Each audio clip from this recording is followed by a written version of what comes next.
En 1968, la jeune Iris et son fiancé Paul assistent à l'inauguration du restaurant Skyview. Paul demande Iris en mariage en lui glissant une bague de fiançailles au doigt. À ce moment-là, Iris voit quelque chose de terrifiant. Un garçon au-dessus de lui a jeté une pièce de monnaie. On dirait que la mort elle-même a soufflé sur la pièce, la guidant directement dans un conduit de ventilation. La pièce se coince dans le ventilateur, l'arrêtant instantanément. Pendant ce temps, les gens à l'intérieur de la tour dansent joyeusement, ignorant que les fissures dans le verre sous leurs pieds se propagent rapidement. Alors qu'Iris et Paul se mettent en position, les supports métalliques en dessous atteignent leur point de rupture. Les boulons se desserrent un par un. Soudain, la pièce coincée brise une pale de ventilateur, l'envoyant directement dans une conduite de gaz. Alors que les danseurs continuent, les fissures s'élargissent et du gaz commence à s'échapper dans l'air. Tout autour d'Iris la met mal à l'aise. Soudain, Paul s'effondre. Les gens commencent à tomber les uns après les autres, s'agrippant désespérément aux poutres métalliques. En dessous, le personnel au sol panique et court pour sauver sa vie. Paul réussit à s'agripper à une vitre blindée.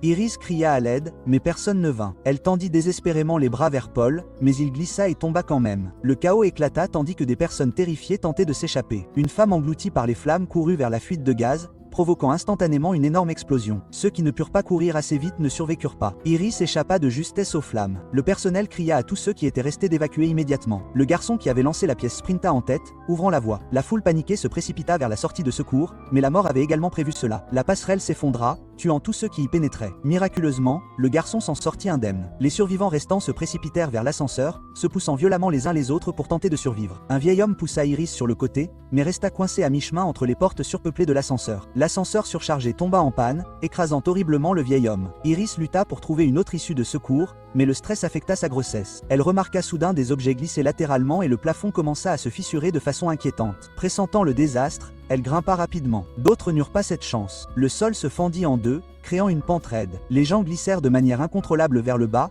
atterrissant sur le verre renforcé. La femme pensa avoir survécu, mais lorsqu'elle leva les yeux, un piano vacilla dangereusement. La mort intervint une fois de plus, laissant tomber une pièce sur le piano, qui s'écrasa sur la pauvre femme. À ce stade, tout le monde dans le groupe était tombé. Le garçon s'échappa, souriant d'un air suffisant jusqu'à ce que le piano atterrisse directement sur lui. Iris pleura profondément Paul, mais elle vit alors un autre garçon en danger et risqua tout pour le sauver. Au même moment, le bâtiment au-dessus s'effondra complètement. À la dernière seconde possible, Iris s'agrippa à un morceau de métal. Mais en y regardant de plus près, ce n'était pas sa main qui l'avait sauvée. C'était la bague de fiançailles de Paul accrochée à une tige d'acier. La prise fragile ne pouvait pas durer longtemps, et la seconde suivante, Iris plongea dans le feu en contrebas. Stéphanie s'est réveillée d'un cauchemar pendant les cours. Mais ce n'était pas un cauchemar ordinaire. Pendant 2 mois d'affilée, elle n'a cessé de rêver de la même chose. Stéphanie en a parlé à sa colocataire. Dans le rêve, il y avait une femme qui s'appelait Iris, le nom de sa grand-mère. Mais Stéphanie n'avait jamais rencontré Iris et ne savait même pas si elle était encore en vie. Sa colocataire lui a suggéré de rentrer chez elle pour en savoir plus, en espérant que les cauchemars cesseraient. Quand Stéphanie est rentrée chez elle, elle a demandé à son père, Marty, des nouvelles d'Iris. Marty a légèrement froncé les sourcils, mais a souri gêné, cachant clairement quelque chose. À ce moment-là,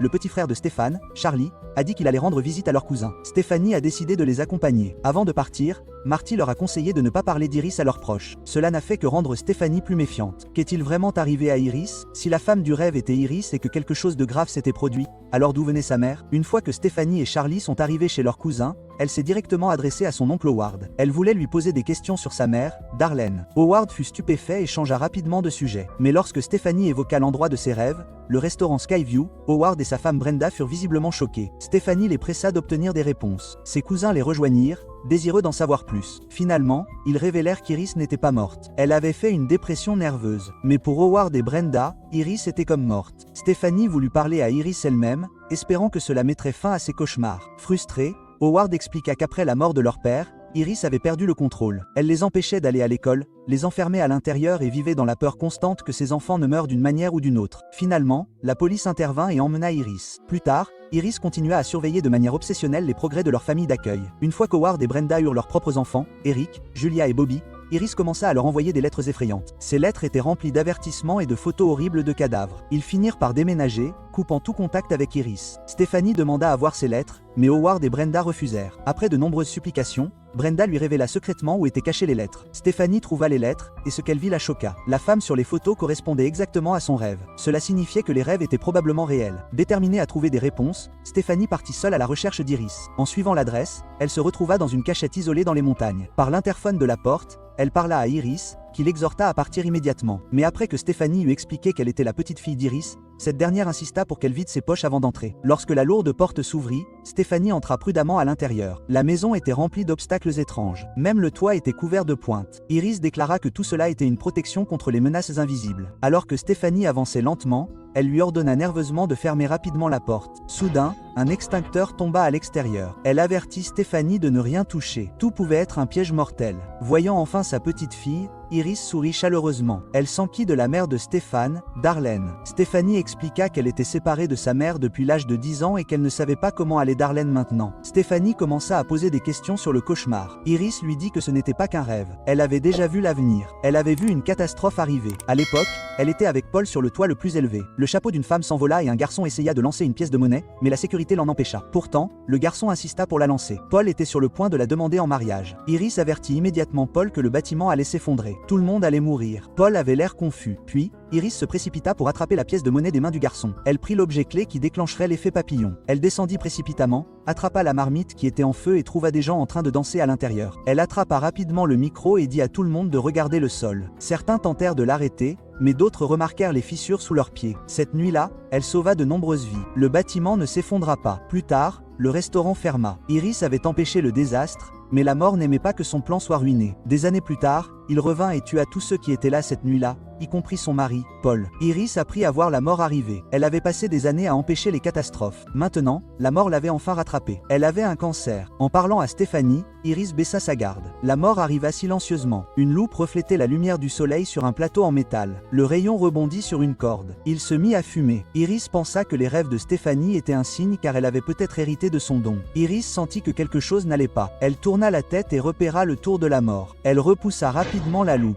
La mort pensa qu'Iris serait distraite parce que sa petite fille était là. Iris dit à Stéphanie de rester pour apprendre les bases. C'était trop dangereux dehors. Elle n'était pas sortie depuis 20 ans, mais Stéphanie ne voulait pas rester. Elle devait retourner à l'école. Iris l'avait prévenu que la mort approchait pour leur famille, mais Stéphanie pensait que ce n'était qu'un rêve. Elle ne la croyait pas. Elle partit sans hésiter. Iris la supplia de prendre le livre avant de partir. Alors que Stéphanie s'apprêtait à sortir, Iris eut une vision. Le vent, la boussole, des objets déclencheurs. Elle savait que si elle sortait, elle mourrait. Mais pour Stéphanie, elle prit le risque. Elle sortit quand même, jeta le livre dans les bras de Stéphanie. Elle lui dit que le livre pouvait protéger la famille. Mais Stéphanie ne la croyait toujours pas. Alors Iris lui dit de reculer. Elle prouverait que tout cela était réel. Une rafale de vent soudaine souffla. Elle renversa la boussole. Elle heurta un extincteur. L'extincteur vola et transperça Iris à la bouche.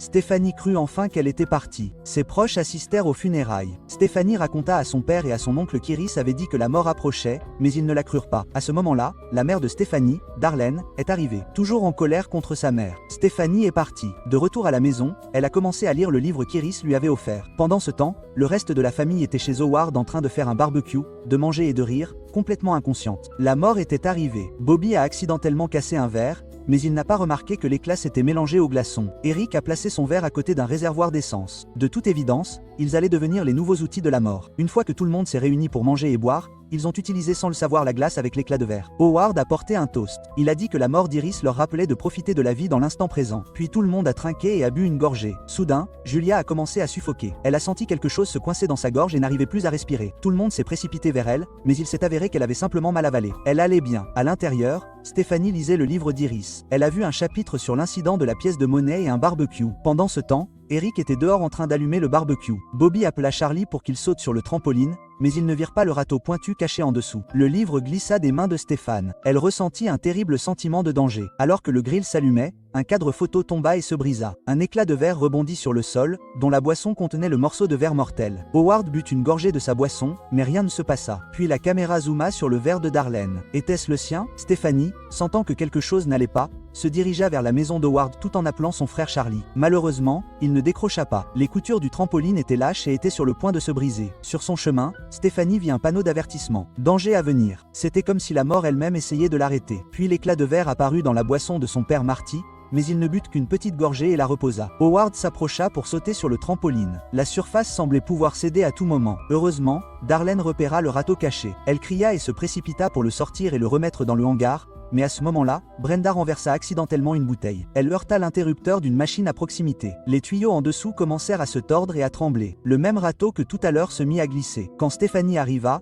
la mort était prête à commencer son numéro. Howard s'avança pour l'accueillir. Soudain, la jambe de Bobby se coinça dans le trampoline. Julia se retourna pour regarder, faisant tomber un éclat de verre de sa tasse. Howard marcha sur l'éclat. Une vive douleur le frappa instantanément. À ce moment-là, le râteau tomba sur la tondeuse à gazon. Howard perdit l'équilibre et tomba. La tondeuse fonça droit sur lui et mit fin à ses jours. Les proches assistèrent à un autre enterrement. Stéphanie se précipita chez elle pour relire les livres. Elle trouva une note qui disait: JB a trouvé quelqu'un qui a survécu. Elle commença à analyser qui pourrait être le prochain. Les enfants d'Iris et Paul étaient Howard et Darlene. Les enfants d'Howard étaient Eric, Julia et Bobby. Les enfants de Darlene étaient Stéphanie et Charlie. Ils étaient tous liés par le sang et ne pouvaient échapper à la mort. Stéphanie expliqua le schéma aux autres. Ils s'assirent et écoutèrent tranquillement. Tout cela provenait de la liste des morts du restaurant. L'ordre de mort correspondait à celui qu'Iris avait vu. À l'origine, des centaines de personnes auraient dû mourir, mais Iris les sauva. Et maintenant, la mort revenait les chercher un par un. La mort suivait un ordre précis lorsqu'il s'agissait de tuer. Elle commençait par la famille d'Howard, puis elle passait à celle de Stéphanie. Marty et Brenda n'étaient pas liés par le sang, ils étaient donc probablement retirés de la liste des morts. Cela signifiait que celui qui était le plus en danger à présent était le fils aîné d'Howard, Eric. Mais personne ne croyait Stéphanie. Ils pensaient tous qu'elle était obsédée ou maudite, et ils s'éloignèrent un par un. Eric arriva à son lieu de travail. Un ventilateur en rotation frôla une chaîne suspendue. La chaîne était parfaitement accrochée à l'anneau nasal d'Eric. À côté de lui, du désinfectant se répandit sur le sol. Le ventilateur continuait de tourner lentement, serrant de plus en plus la chaîne. Eric ne pouvait pas retirer l'anneau nasal. Il devait se tenir sur la pointe des pieds, en équilibre de plus en plus haut. Il heurta accidentellement une lampe à proximité. La lampe tomba et enflamma instantanément le désinfectant inflammable. Les choses empirèrent rapidement. Du verre se brisa sur la table. Eric souffrait et paniquait, essayant désespérément de se libérer. Au dernier moment, il réussit à arracher la chaîne, mais en tombant, il renversa encore plus de désinfectant. Quelques instants plus tard, le magasin explosa. Pendant ce temps, Stéphanie était inquiète. Eric n'avait répondu à aucun de ses appels de la nuit. Elle attrapa Charlie et se précipita à sa recherche. En chemin, ils faillirent avoir un accident. Heureusement, Eric avait survécu. Il s'échappa en arrachant ses vêtements en cuir en feu,